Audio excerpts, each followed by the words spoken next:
esta conferencia internacional dedicada a todos ustedes quienes desean conocer más sobre distintos temas que actualmente están siendo muy importantes a nivel internacional y por supuesto a nivel nacional.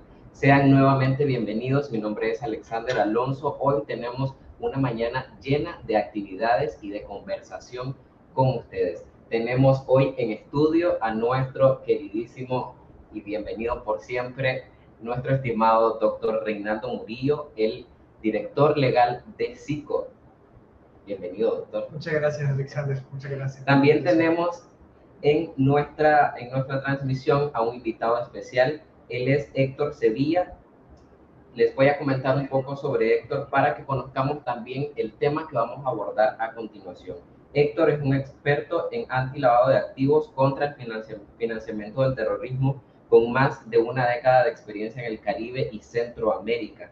También él es director ejecutivo adjunto del Grupo de Acción Financiera del Caribe, GAFI, donde lidera el programa de evaluación de los sistemas a la CFT de los 24 países miembros de esta organización. El tema del día de hoy, quinta ronda de evaluaciones mutuas, GAFI, la evolución de las medidas preventivas y la supervisión a la CFT y lo que debe esperar Hispanoamérica y el Caribe.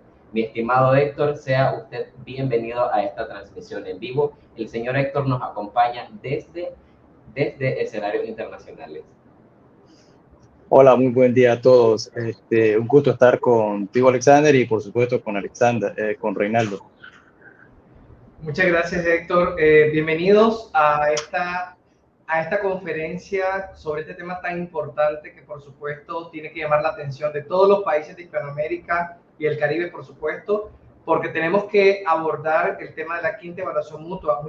Muchísimas gracias, Héctor, por permitirnos este tiempo, compartirnos tu experiencia y, por supuesto, también todos aquellos tips, todos aquellos aspectos que podríamos evaluar.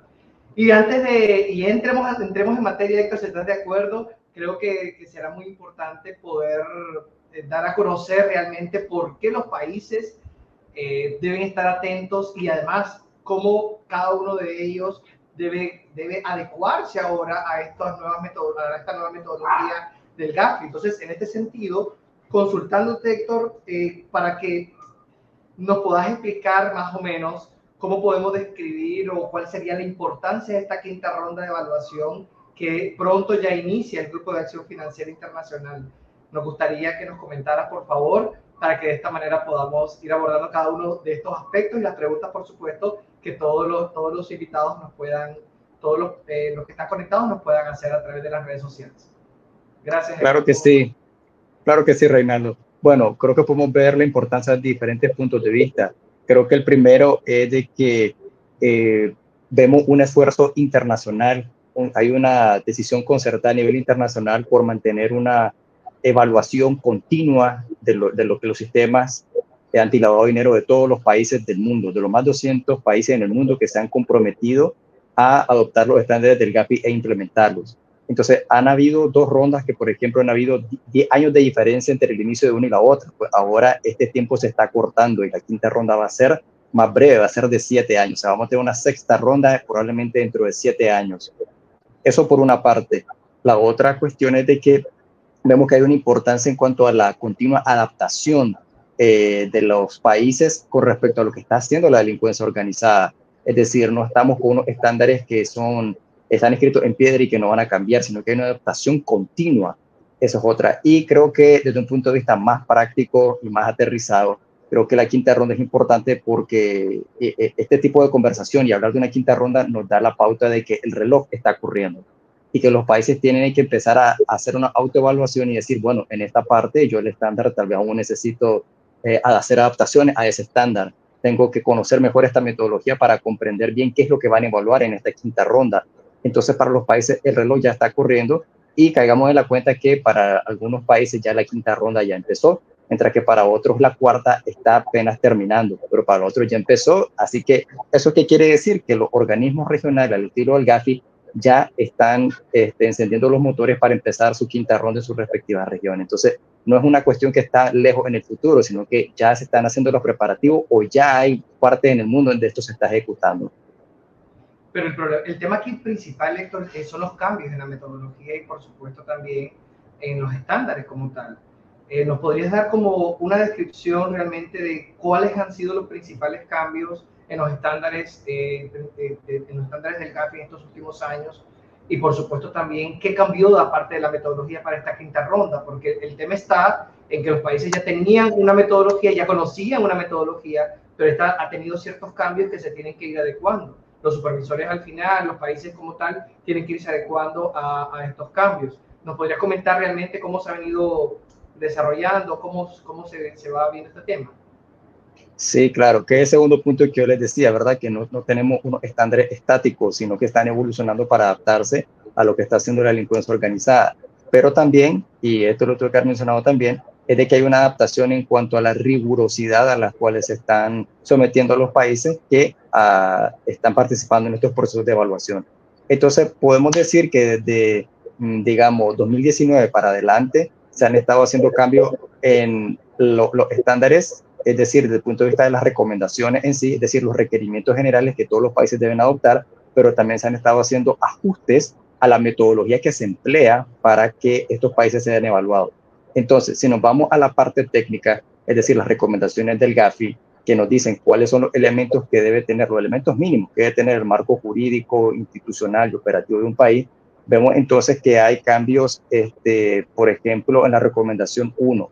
Esto lo vimos ya hace varios años. Para quienes le dan seguimiento continuo al GAFI, se pueden haber dado cuenta de que se introdujo un requerimiento relacionado con la evaluación de los riesgos de evasión de los requerimientos sobre proliferación de armas de destrucción masiva.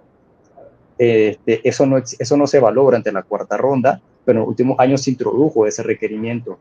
También tenemos un reforzamiento de la recomendación 2 para martillar también sobre cooperación y coordinación interinstitucional en temas de proliferación de armas de destrucción masiva.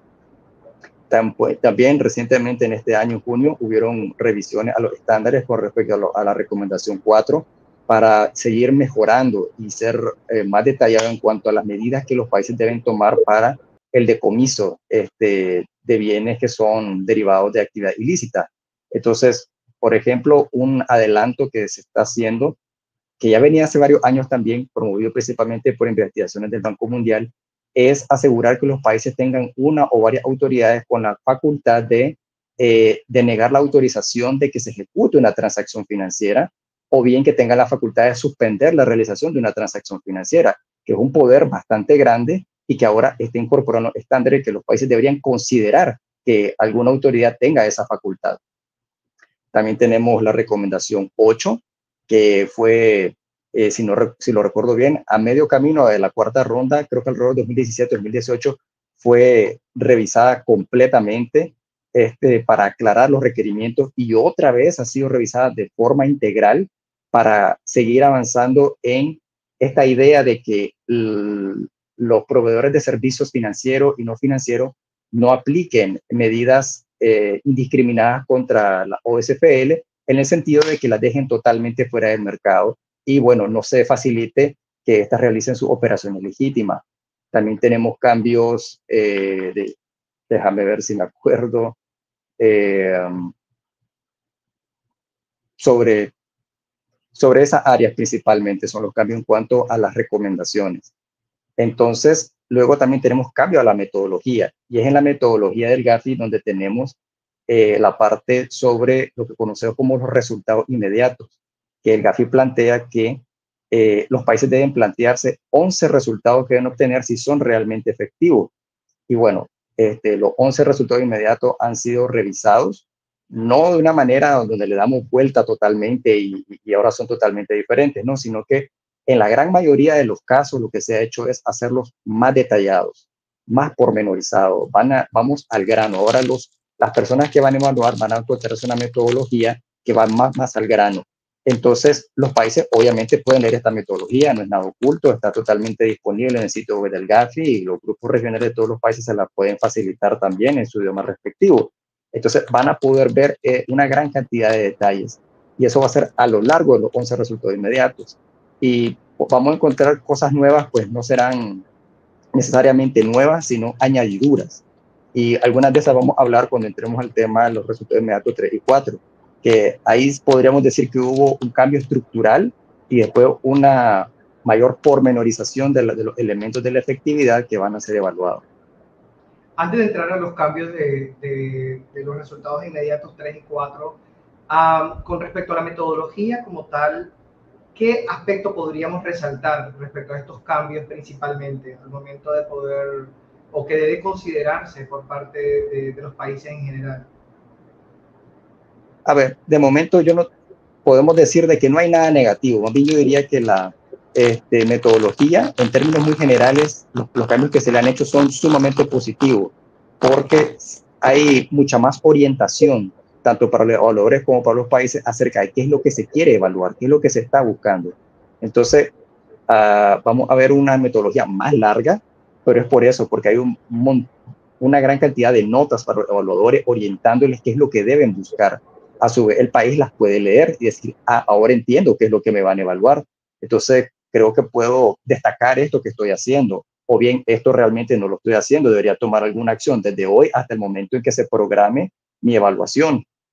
Entonces, consecuencias negativas no le veo, más bien es un efecto positivo en cuanto a la gran cantidad de detalles que ahora incluye la metodología y diría yo la mayor claridad para todo el mundo acerca de qué es lo que se quiere evaluar, pero eso sí, ese mayor nivel de detalle implica mayor rigurosidad.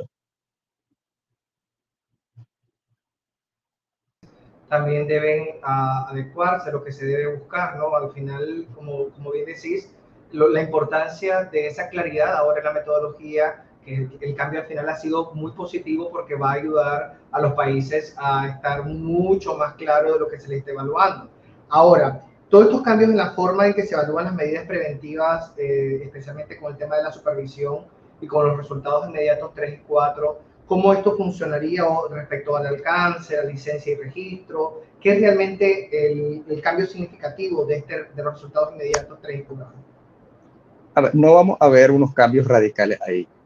Los requerimientos de licencia y registro siguen siendo los mismos, las expectativas siguen siendo las mismas, las recomendaciones 26, 27, 28, bueno, 26 y 28, perdón, que se encargan de estas materias, siguen permaneciendo igual en cuanto a requerimientos técnicos.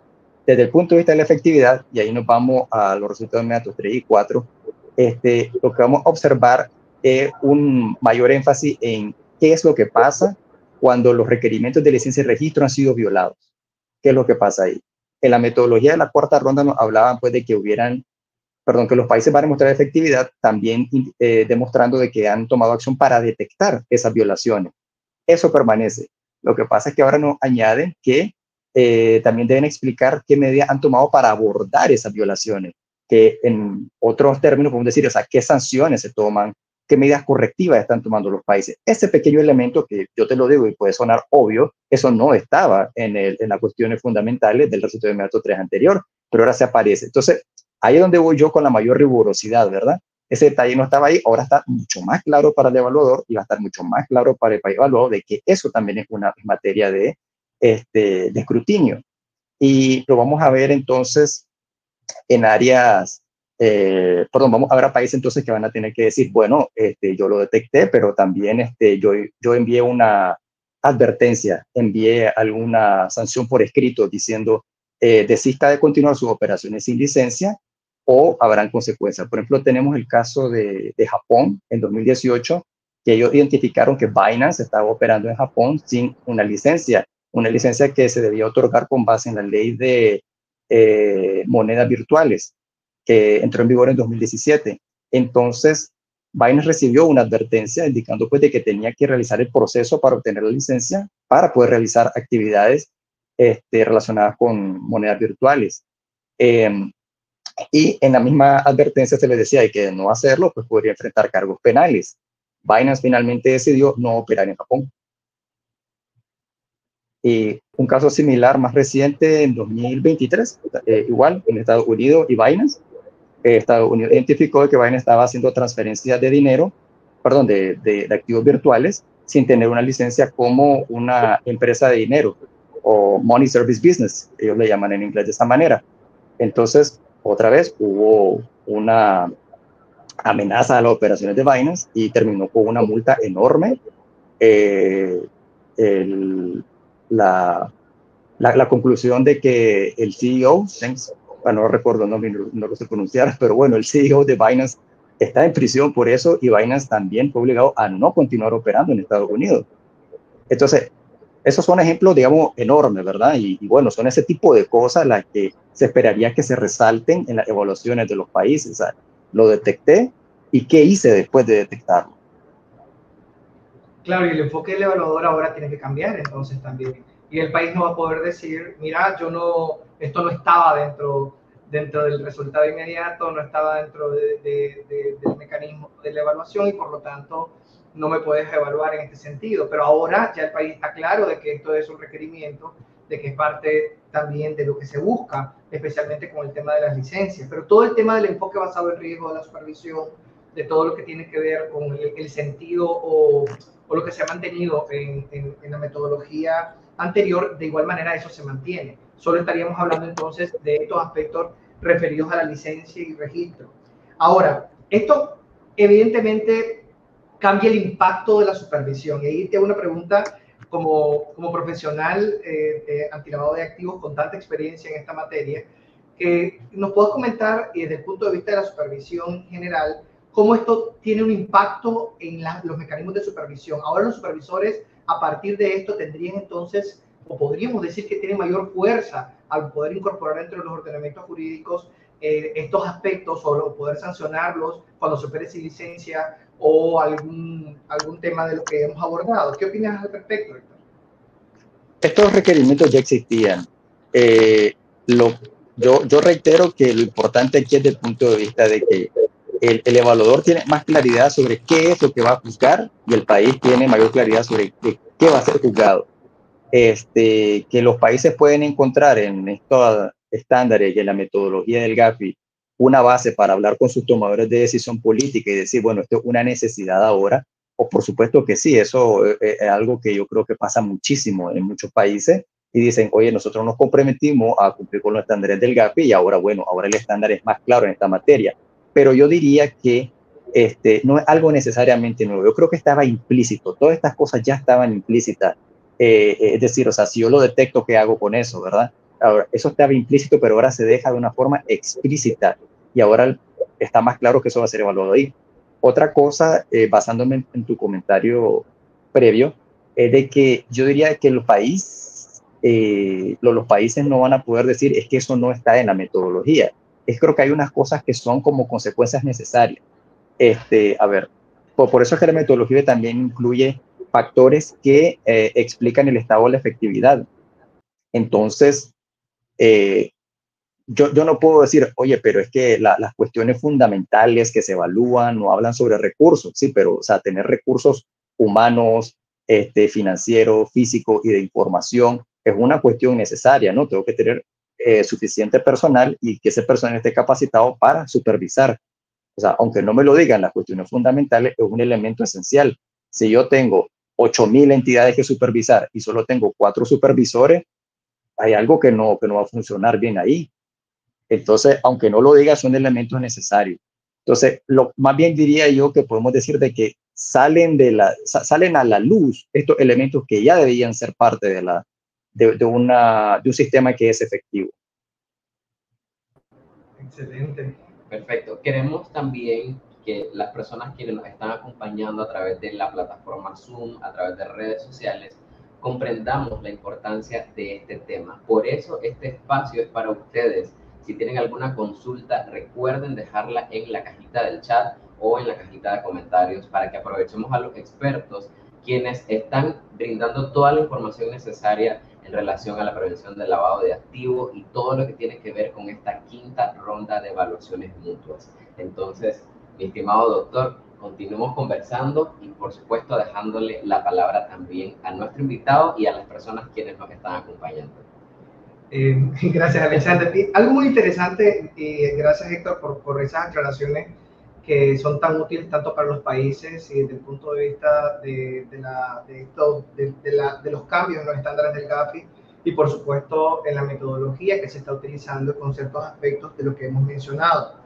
Entonces, al final, estos nuevos factores, Héctor, estos nuevos factores que explican realmente el estado de la efectividad del seguimiento, del cumplimiento de las recomendaciones del Gafi, es parte también de la recomendación inmediata 4, el uso de la tecnología. Quisiera que abordáramos un poquito también al respecto, como si ha habido algún cambio en ese sentido, cómo realmente debería evaluarse también por parte de los países, principalmente ahora que se tienen que preparar con estos temas.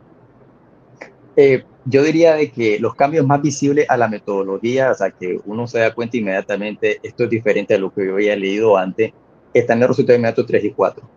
En la metodología que se ha aplicado en la cuarta ronda, podemos ver que el resultado inmediato 3 ha estado enfocado en la supervisión de instituciones financieras, proveedores de servicios activos virtuales y las actividades y profesiones no financieras designadas, mientras que el resultado inmediato 4 está basado en cómo esos tres sectores aplican medidas preventivas.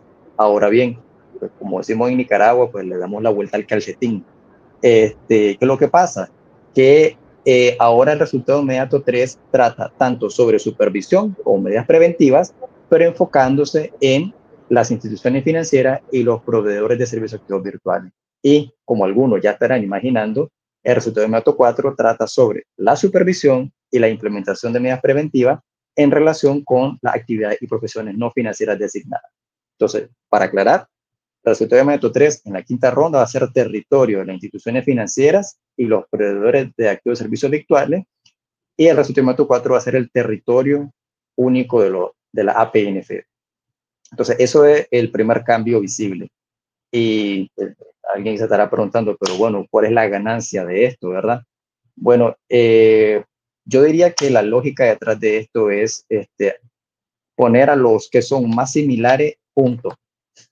Es decir, hay una tendencia a entender que los proveedores de servicios activos virtuales son más parecidos a las instituciones financieras que a cualquier otro sector. Entonces se les pone juntos. Entonces es esperable que los mecanismos de supervisión, que los recursos que utilizan supervisión sean bastante parecidos para las instituciones financieras como para los proveedores de servicios activos virtuales, pero no tanto así para la APNFD. Y aquí hay que tener un poco de cuidado. Ahora, esto no quiere decir que las APNFD son menos complejas, son más sencillas, y claro, por eso cuando yo comparo un casino con un banco, tiene sentido, estaba comparando peras con manzanas, pero no es eso, porque hay países donde, tomando el ejemplo de los casinos, donde los casinos son un negocio importantísimo y aportan muchísimo al Producto Interno Bruto de un país.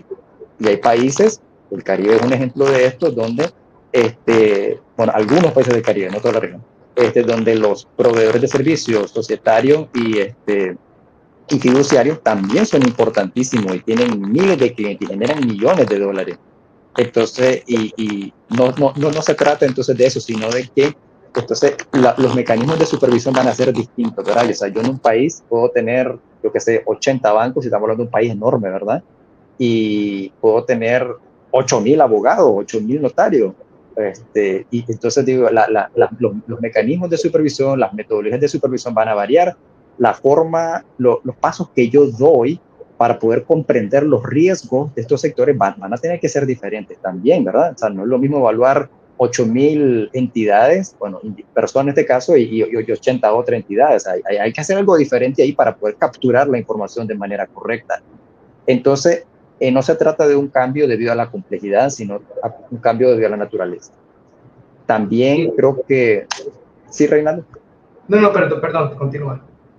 Sí, también creo que podemos ver de que, aunque no creo que haya pasado mucho, por unos comentarios que voy a dar hacia el final, que puede ser de que un país supervise muy bien, pero que las instituciones supervisadas no estén implementando muy bien las medidas preventivas, o lo contrario, la supervisión es muy buena, pero el sector privado está trabajando muy bien.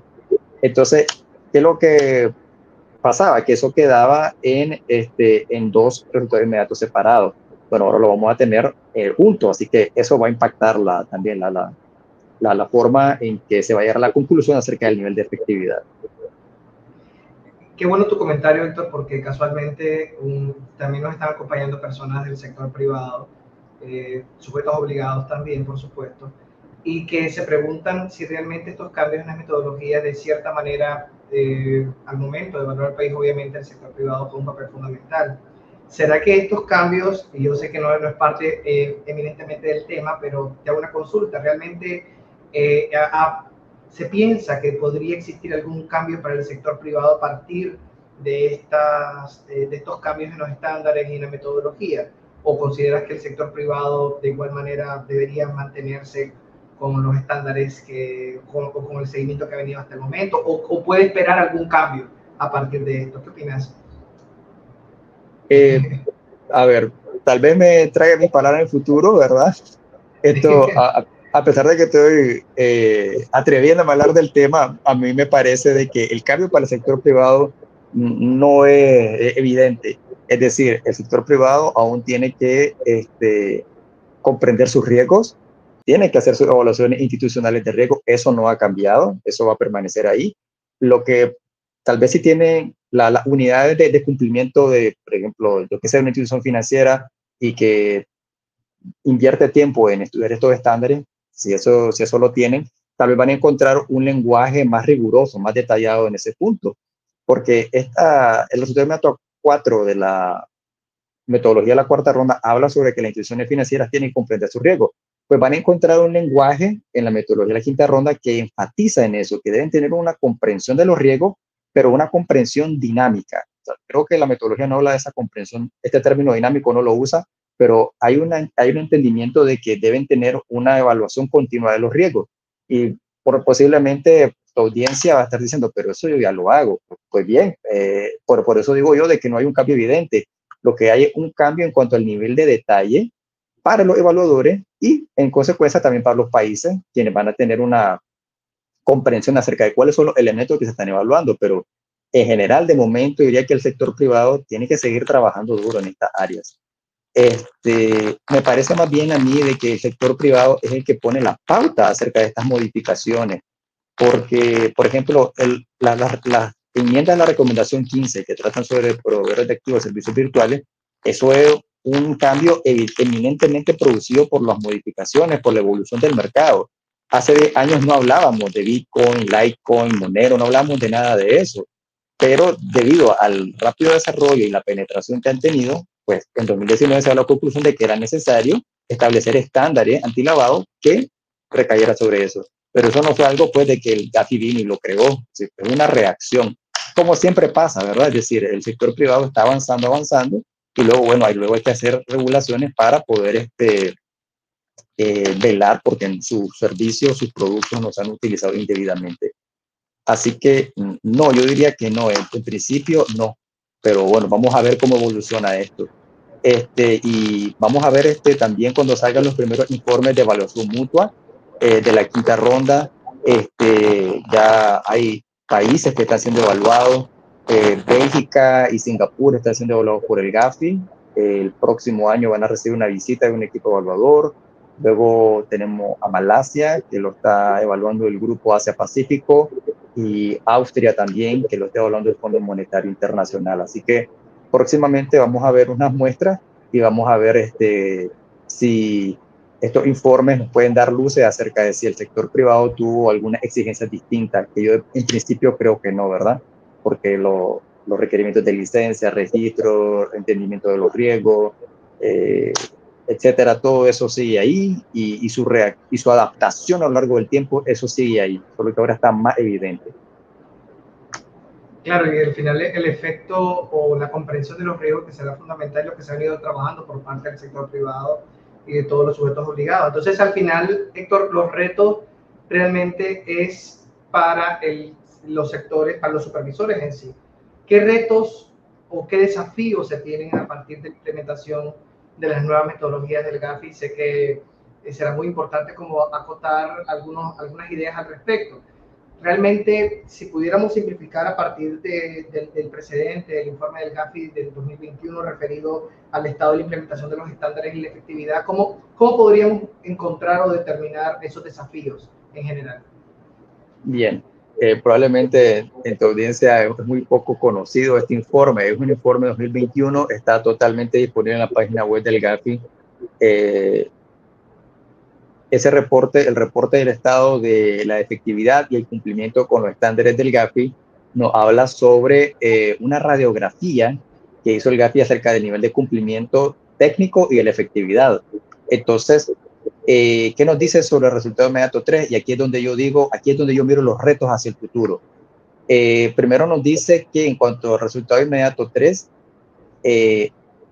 lo más destacable es que los supervisores no tenían una buena comprensión de los riesgos de la actividad y profesiones no financieras designadas. Es decir, a nivel mundial, es una generalización, ¿verdad? Habrá alguno que dice que no, pero en mi país estuvo muy bien. Bueno, sí, yo estoy hablando de una generalización. O sea, en términos muy generales, los supervisores tienen una comprensión débil de los riesgos de la APNFD en sus países. También la aplicación de sanciones no era muy efectiva, o se aplicaban sanciones de manera muy limitada o no se aplicaban del todo, especialmente en el sector de la APNFD. Y también podemos decir que otra vez que las APNFD eran las que tenían o que no tenían la mejor supervisión basada en riesgos. Ahora, eso en cuanto al resultado inmediato 3, y en cuanto al resultado inmediato 4, también podemos ver de que eran los mismos sectores de APNFD los que tenían una baja comprensión de sus riesgos, que muchos consideraban de que simplemente tenían que cumplir con normas, ¿verdad? Que tener un programa de antilavado de dinero, que tenían que contratar a un oficial de cumplimiento y que eso era más que suficiente. Aún a lo largo de la cuarta ronda, muchos sectores de APNFD mantuvieron ese entendimiento incompleto acerca de las expectativas que se tenían. Y además también habían bajos niveles de reporte de transacciones sospechosas a lo largo de varios sectores. Entonces, si tomamos esto en cuenta como un punto de referencia hacia el futuro, ¿qué podemos decir? Bueno, de que los sectores de APNFD no están en su posición más fuerte, ¿verdad? Entonces puede ser de que encontremos muchas evaluaciones mutuas donde el resultado inmediato 4, que va a estar enfocado en APNFD, va a destacar varias debilidades. Y esto es importante no solo por este informe, o sea, el informe yo lo tomo como punto de referencia más reciente hacia el futuro, pero si nos vamos más atrás y vamos a ver la tercera ronda de evaluaciones mutuas, también vamos a ver que la APNFD era en el talón de Aquiles para muchos países. Entonces, esto es algo que se viene arrastrando desde hace varios años. No se le ha dado la atención suficiente. Entonces, para mí, ese es uno de los grandes retos, que los países puedan enfocarse más en la APNFD, que se enfoquen tanto como se han enfocado en las instituciones financieras y también en los proveedores de servicios activos virtuales, para que sus sectores de APNFD también estén completamente protegidos contra el lavado de dinero y el financiamiento del terrorismo y financiamiento de la proliferación.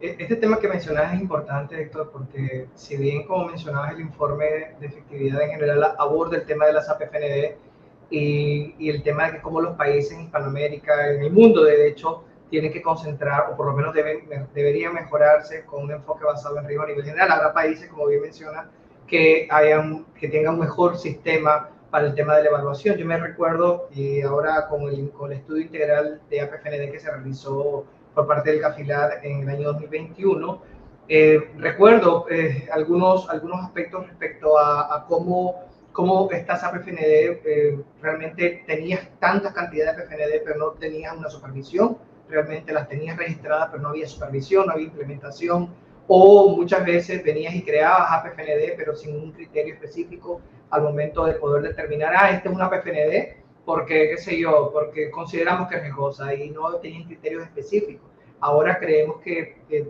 una opinión personal también, creo que también los países tienen que tener ese foco en tratar de poder orientar ese enfoque basado en riesgo en la supervisión y garantizar de que cuando vayamos a incorporar una APFND dentro de la regulación en materia de lavado de activos, también tengamos criterios, así mismo cuando la vayamos a sacar, porque también hemos visto que algunos países han dicho, ¿sabes qué? No, este sector no tiene que ser APFND, pero no tienes criterios, no hay una evaluación, entonces esas evaluaciones sectoriales de cada uno de las APFND y toda esta parte también, por supuesto, debe ser varios elementos. Si quieres, Alexander, podemos ir viendo, no sé si tenemos preguntas hasta el momento, para que luego, sin perjuicio, Héctor, que podamos seguir conversando, aunque sea unos minutos más.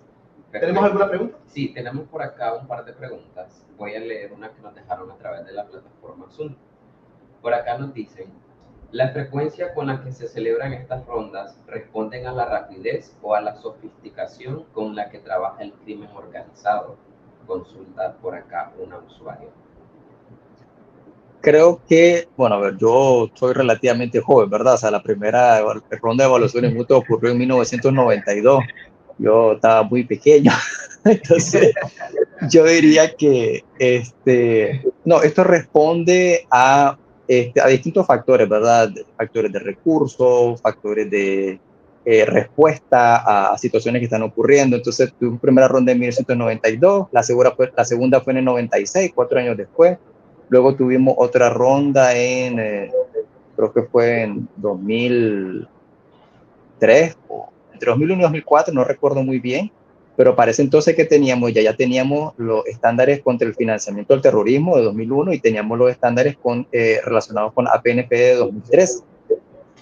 Y luego tuvimos un montón de tiempo hasta que en 2014 empezó la cuarta ronda y ahí ya incluimos temas de proliferación de armas de destrucción masiva y el más importante de todo, que es el de la efectividad. Entonces, yo creo que esto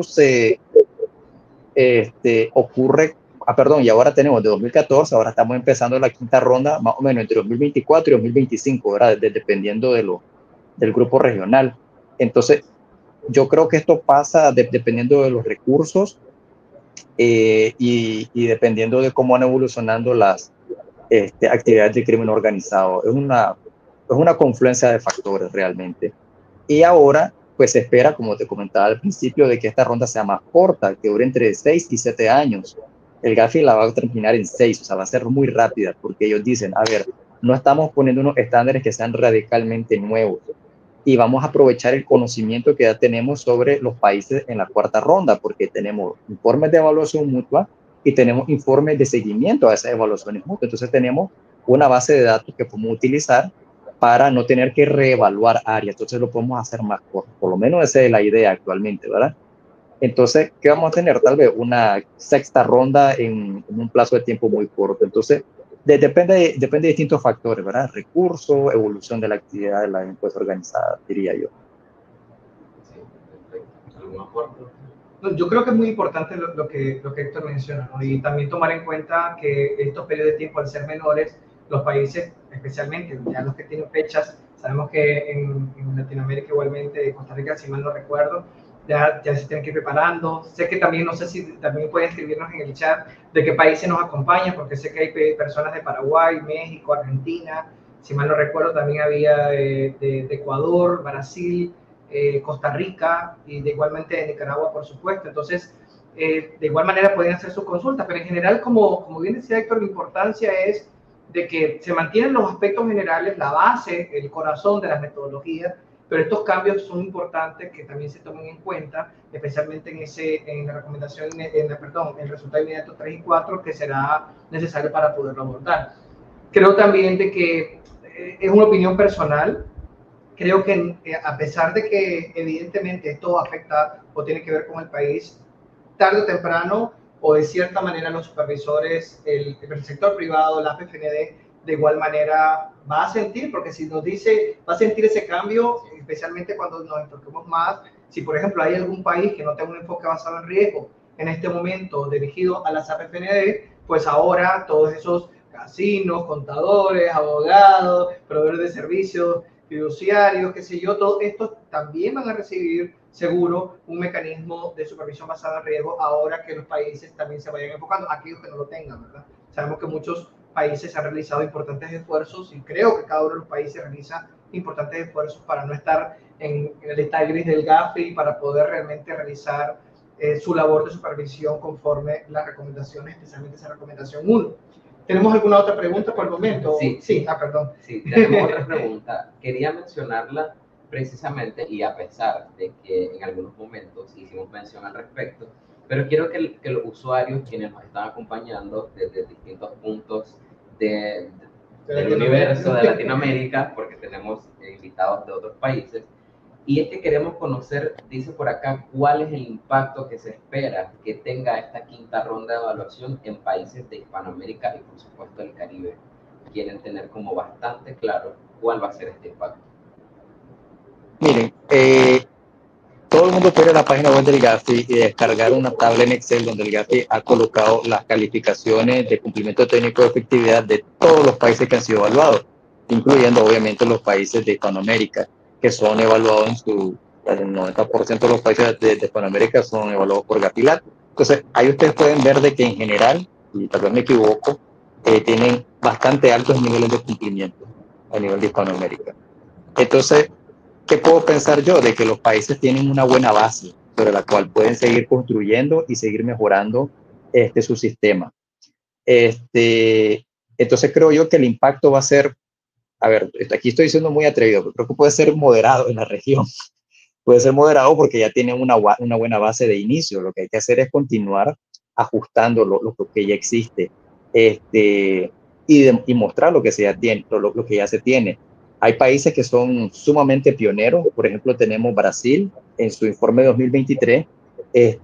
Cuando se lee el resultado 3, uno puede observar de que utilizan hasta tecnologías muy actuales como el aprendizaje automático o NLP, y ya lo utilizan para ayudarse a determinar el nivel de riesgo de los miles de seguros, instituciones financieras APNF que tienen.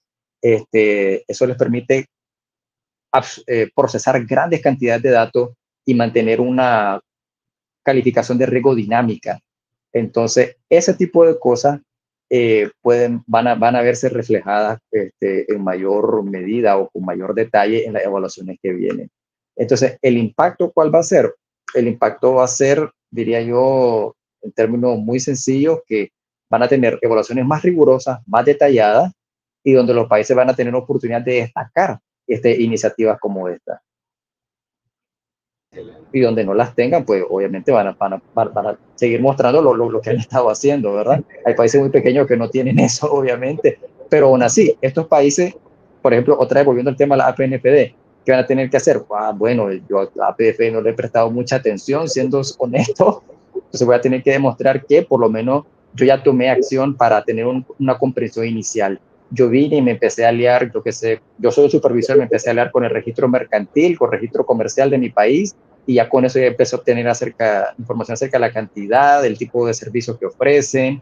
Me alié con otras entidades que tienen otra información, ya me creé yo una primera forma de comprender este sector, que me reuní con expertos del sector, luego empecé a crear cuestionarios que yo envío de forma anual para que me retornen información y yo pueda estar alimentando una base de datos, y luego yo ya inicié estas supervisiones basadas en riesgo, etcétera. Entonces, lo importante aquí es que la rigurosidad es mayor, pero los países tienen que, y por lo tanto los países tienen que destacar lo que han estado haciendo. Aquí lo importante es demostrar que se han tomado acciones, ¿verdad?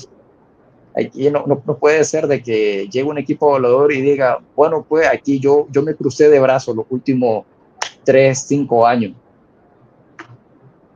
Claro. O sea, el tema es demostrar la evidencia de que efectivamente se ha venido trabajando. Y aquí te quiero hacer una consulta porque me llamó la atención, Héctor, el tema respecto a lo del sector privado o, por ejemplo, lo que sucede en ciertos países en los cuales los mecanismos de supervisión son muy buenos, pero el sector regulado de APFND pues no comprende todavía sus riesgos, entonces no ha habido realmente, no sabe realmente, y te dice, ¿por qué esto es responsabilidad? Siempre lo escuchamos, ¿verdad? En los países, yo no soy policía, esto es responsabilidad de la institución, no tienen el sector privado esa comprensión de sus riesgos, no, y muchas veces, o viceversa, tenemos un sector privado o un sector regulado de APFND que estos sujetos obligados tienen mucha conciencia, han venido trabajando a nivel interno, han venido desarrollando manuales, han venido, qué sé yo, mecanismos para tener un verdadero sistema de prevención de lavado, pero nos damos cuenta que el sector de supervisión realmente no hay una supervisión basada en riesgo. Entonces, esta parte de la evaluación entonces estará enfocada en ambos aspectos, nos mencionabas, ¿no? Entonces, quiere decir que se tiene que al final tener una comprensión o por parte de ambos, o cómo esto funcionaría al momento, o previendo la implementación de esta quinta ronda al momento de evaluar este resultado inmediato? Sí, claro, tiene que haber una comprensión de ambas partes. A ver, yo cuando tengo oportunidad de hacer presentaciones, yo siempre digo que pensemos en esto como un embudo, ¿verdad? El país tiene que empieza de un punto de vista bastante amplio, ejecutando una evaluación nacional de riesgo, en la mayoría de los casos. O bien tiene un cúmulo de evaluaciones sectoriales o temáticas que le permiten tener una comprensión a nivel nacional de lo que pasa. Entonces empezamos del nivel nacional, luego los supervisores se encargan de generar una comprensión sectorial y luego las instituciones financieras se encargan de tener el último nivel y más granular de entendimiento, que es su riesgo institucional. Y todo eso se retroalimenta todo el tiempo a lo largo del embudo, ¿verdad? Para poder mantener una visión actualizada. Pero eso no es algo nuevo, eso ya existía en la recomendación 1, ya existía en la recomendación 26, ya existía en el resultado inmediato 3. Entonces, eso se va a mantener. Lo que pienso yo es de que hay un mayor peso para el sector público en cuanto a los supervisores, que tienen que demostrar que ellos tienen esta comprensión de los riesgos y que es una comprensión en constante evolución. También hay un elemento nuevo en la metodología de los resultados inmediatos 3 y 4, que es que los supervisores también tienen que demostrar que han tomado en cuenta el posible desplazamiento de riesgo y que también sus medidas no descartan sectores enteros como una medida de evasión de riesgo. Entonces, tienen que explicar todos estos elementos, pero igual el sector privado tiene que decir, yo tengo una evaluación de los riesgos que pasan en mi negocio.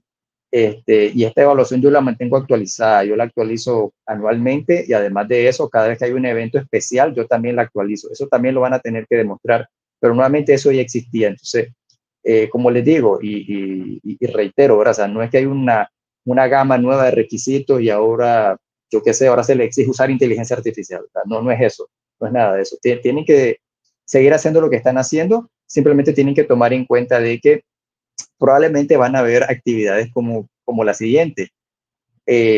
Como ahora las metodologías de resultado 3 y 4 se enfatizan mucho en que los supervisores garanticen que los sectores supervisados tengan una buena comprensión de los riesgos, entonces pueden haber mayor actividad de capacitación, mayor actividad de divulgación, para garantizar que tengan esta comprensión de los riesgos. Entonces, no se sorprendan, pues, de si reciben una invitación diciéndole, vamos a explicarle este o aquel requerimiento, ¿verdad?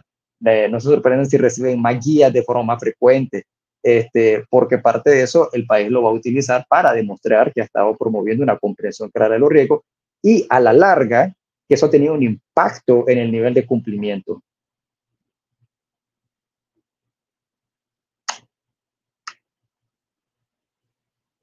Está en mudo, Reinaldo. O yo no te oigo. ¿No me logran escuchar? Ahora sí. Ahora sí me escuchan. Ok, parece que acá cuestiones técnicas.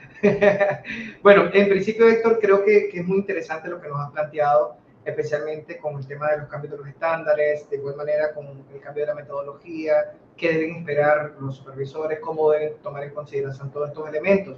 Ya para ir concluyendo, por razones de tiempo, agradeciéndote por supuesto todos los aportes que nos has brindado, quisiera que nos dieras como una conclusión respecto a lo que, si pudieras darle una conclusión, una breve, un breve comentario respecto a este tema de la quinta evaluación mutua del GAFI para ir culminando esta presentación.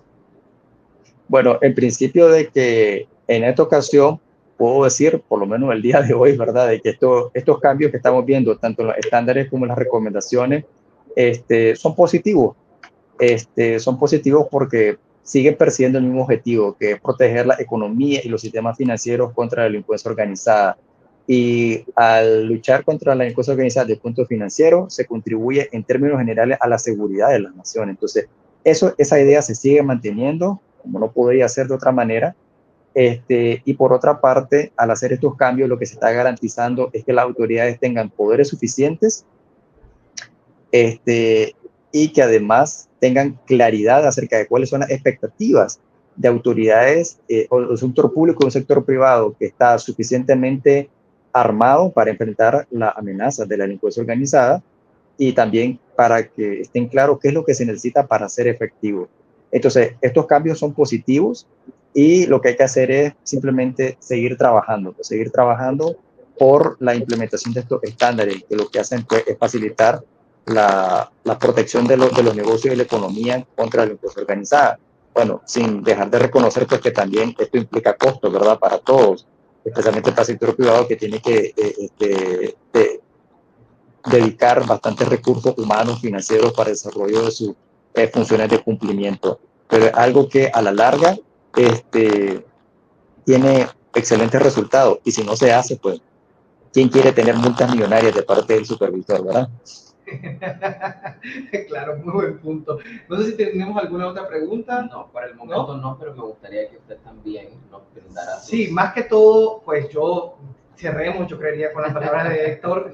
La verdad es que agradecerle por su tiempo. Sé que el tiempo es limitado y a pesar de eso nos ha regalado este tiempo, nos ha brindado esta oportunidad de poder conversar sobre este tema tan importante. Espero que no sea la última vez, Héctor, para que nos puedas compartir, para que puedas compartir siempre con Hispanoamérica, el Caribe y todas las personas que nos sigan a través de las redes sociales, especialmente aquellos interesados en este tema y a todo lo que nos apasiona, la prevención del lavado de activos, pues estamos acá. Gracias, Héctor, te deseamos siempre mucho éxito y muchísimas gracias a todos los que se han conectado también el día de hoy y a los que van a ver luego también la grabación. Sí. Muchísimas gracias, Alexander, también. No sé, Héctor, ¿algo más? Sí. Bueno, muchas gracias por recibirme. Espero que Cico siga teniendo mucho éxito y agradezco mucho las preguntas de tu audiencia. Espero que les haya sido de utilidad. Espero también de que si tenían preocupación por la palabra cambio, pues que no tiene que ser necesariamente el caso. Simplemente quiere decir que todos tenemos que seguir trabajando por la prevención del lavado de dinero. Reinaldo lo va a seguir haciendo desde el punto de vista de la educación, la auditoría. Yo lo seguiré haciendo desde el punto de vista de las políticas y ustedes lo van a seguir haciendo en el campo más importante que es la vida real, ¿verdad?